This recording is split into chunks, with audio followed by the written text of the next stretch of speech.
Hello once again, my name is Darrell Lang, the chaplain at Brittany Point Estates in Lansdale, Pennsylvania. I saw this article not long ago entitled, "Not Smelling Our Own Stench." The subject was Procter & Gamble's product called Febreze. Perhaps you've heard or even used the product yourself. It's a spray that is designed not just to cover up nasty odors in your house, but completely eliminate them. When Procter & Gamble first released the product in selected markets, few people bought it because they didn't know they needed it. Folks did not smell the stench and the bad odors in their own lives. So what Procter & Gamble did was relaunch the product, not as a cure-all for bad smells, but something you use after you've thoroughly cleaned your house. You know, pride is the kind of sin where you often can't recognize the stench in your own life. But we're often really good at seeing pride in other people.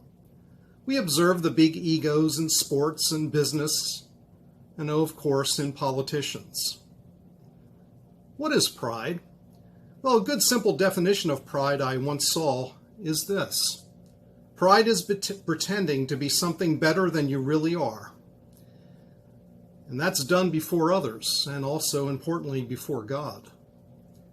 Luke records one Jesus story that he spoke about the religious leader, a Pharisee, and the normally hated tax collector. It comes from Luke 18, 9-14. I'll read it for you. To some who were confident of their own righteousness and looked down on everyone else, Jesus told this parable.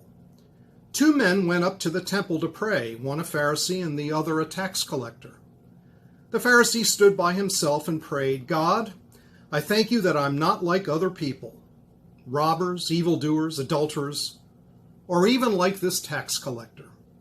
I fast twice a week and give 1/10 of all I get."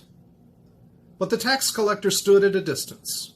He would not even look up to heaven, but beat his breast and said, "God, have mercy on me, a sinner."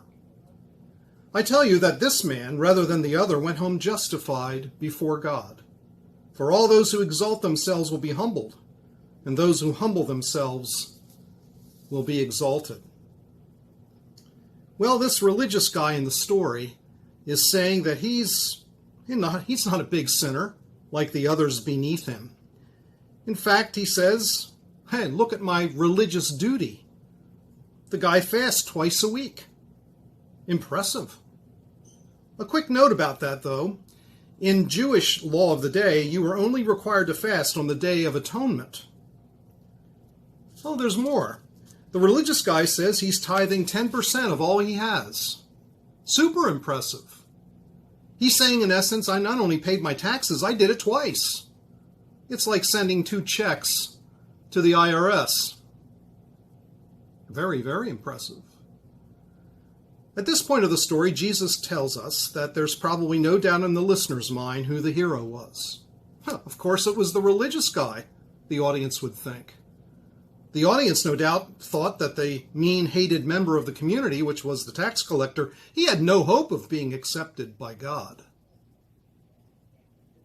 But Jesus blows up that kind of thinking. You see, this religious guy really hates people.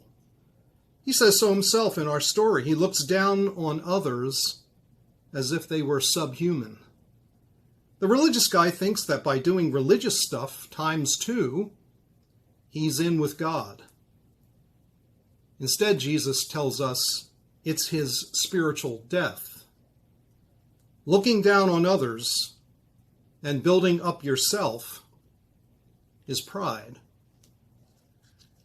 Now, maybe you don't have what you would observe in yourself, a big ego. Pride, though, is subtle.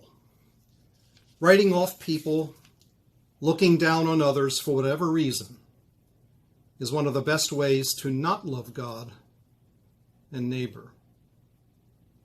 And so, may the Holy Spirit help us to examine ourselves, to confess the sin of pride. May we root out any stench of pride in our lives. Thank you for listening, and God bless you.